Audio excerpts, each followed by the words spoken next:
California, Khanna, who serves in the House Oversight Committee and the Select Committee on the Chinese Communist Party. It's good to have you with us tonight, Congressman. So when we look at this, I know you said that you don't think TikTok should be banned. You do, however, support it being sold. So what does that do in terms of your vote on this bill? Would you vote against it?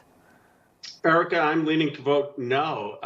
TikTok is a platform for 170 million Americans, and many who are registering political dissent, both from the left and the right, calling for a better policy on Gaza, calling for affordable housing, saying members of Congress shouldn't trade stock, saying get rid of money in politics. So to squelch that voice, and specifically to squelch the voice of young Americans, I think is just wrong. So you think it's wrong to squelch that? It's also part of this is somewhat rich. I mean, you're on TikTok, right? I was checking out your TikTok page earlier today. The president is now on TikTok, as we know. He said he would sign this bill, as Manu just talked about. There are plenty of lawmakers who are concerned and have raised concerns about the app, but also recognize its importance when it comes to reaching younger voters. How is that hypocrisy being squared in Washington at this point? Well, I think that's why I'm not for a ban. I mean, I'm on the platform. I use the platform, and I also listen to constituents who have views on that platform. And a lot of times they're against the establishment. And I really think that's the core of the First Amendment, to protect that expression. Now, I have a concern that our data should not be getting in the hands of the Chinese Communist Party or anyone. But the solution to that is to pass an Internet Bill of Rights, to pass data privacy protections. By the way, our data is being manipulated not just by TikTok, but many other social media platforms who sell that information sometimes to data brokers that can get in the hands of the Chinese Communist Party. So what you have here is a solution that people are rushing to, that is overbroad, and I believe would be struck down by the courts on First Amendment grounds, and actually isn't targeting the problem of protecting people's data.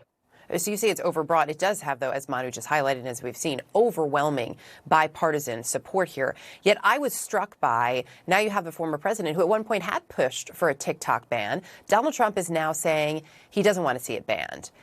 Given the amount of support right now, do you see that stance from the former president perhaps impacting any of your Republican colleagues? And do you think it would influence them to back away from this bill like we saw with immigration? My sense is either Donald Trump or people on his team are saying this because they know that many voters under 45 are on this app, and they don't want to antagonize a large part of America's young folks who are active. But I've heard today people saying, let's slow down. Someone who I have great respect for is going to be the next senator from California, Adam Schiff, was on Sunday, one of the Sunday shows, saying he has First Amendment concerns, and he's a very pragmatic, centrist person. So I think as people realize the First Amendment issues at stake, they may reconsider. And certainly the Senate, I'm not convinced, is going to pass this. There's going to be a lot of debate before this gets to the president's desk. Let's turn to Israel now, if we could. You have been critical of the administration. The president was asked this weekend about his potential red lines. Take a listen to that moment, if you would. I'm never going to leave Israel. The defense of Israel is still critical. So there's no red line. I'm going to cut off all weapons so they don't have the Iron Dome to protect them. They don't have. But there's red lines that if it crosses, and you cannot have 30,000 more Palestinians dead. What do you make of that answer from the president? Is he perhaps trying to have it both ways there? Well, look, I support and have always supported the U.S.-Israel relationship. I have voted for funding for Iron Dome weapons that would protect Israel from an attack from Iran or Hezbollah. But Haaretz reported that we have had over 100 shipments of weapons since October 7th to Israel, not getting congressional approval. These aren't the Iron Dome that the president knows the vast majority of Congress supports. These are offensive missiles that are being used by Netanyahu and extreme right-wing government to kill women and children, to kill over 30,000 Palestinians, many of them not Hamas, and to hit at certain times food convoys that are preventing aid from getting there. So my hope is that the president can be very clear to say no offensive weapons, and I hope someone will ask him that question, saying, okay, we understand why Israel needs Iron Dome and defensive weapons, but will you commit to saying that until Netanyahu stops this killing and continues to defy you, that you're not going to ship offensive weapons? As we watch this, and given the question was about a red line, I'm curious, for you, if you were asked that question, what would be your red line? And what would the consequences, what should the consequences be if, in fact, it's crossed? Well, I would say that Netanyahu and the extreme right-wing government would get no offensive precision missiles from the United States until there is a permanent ceasefire release of hostages. And I would say that Israel needs to make sure that they're allowing the trucks to bring food in to people in Gaza. 500,000 are starving. And you're forcing your ally who has supported you to go set up a seaport that's going to take 60 days to get aid in, when the common sense solution is just to allow the trucks to bring in that aid. So I would take a much harder line on Bibi. And people need to recognize that Bibi Netanyahu is way to the right of Donald Trump. I mean, he's got people in his cabinet who want to annex Gaza. He's got people who want to expand settlements. And I just think there needs to be an awareness of how extreme he is. You said earlier today you want to see the president do something bold, call for a permanent ceasefire. What do you think the chances are of that happening?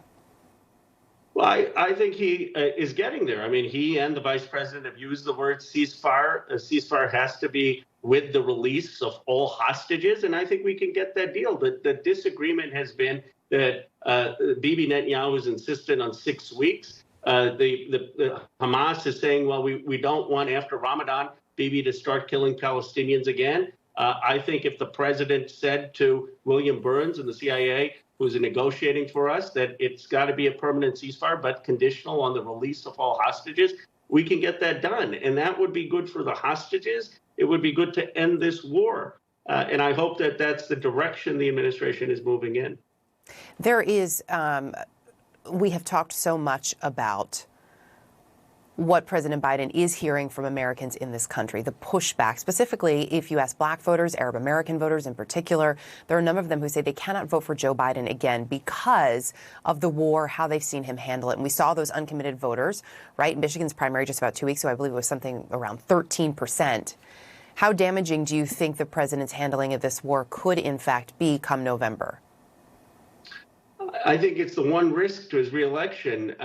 Erica, look, today I was in Harlem speaking at St. Luke Church, a church at AME Church in the heart of Harlem. And this was an issue on the minds of so many of the churchgoers. By the way, not just young voters, but voters in their 50s and 60s saying there's been too much suffering there. There needs to be a permanent peace. The AME Church has called for a permanent ceasefire. So I believe this base of young voters, voters of color, progressives, and many Jewish Americans is at risk if we don't have a change in policy. And we don't want to lose this election because of Benjamin Netanyahu. You can be for the U.S.-Israel relationship, as I am, admiring people like Shimon Peres and Yitzhak Rabin, and recognize that Benjamin Netanyahu is an extreme right-wing force who is causing a lot of destruction.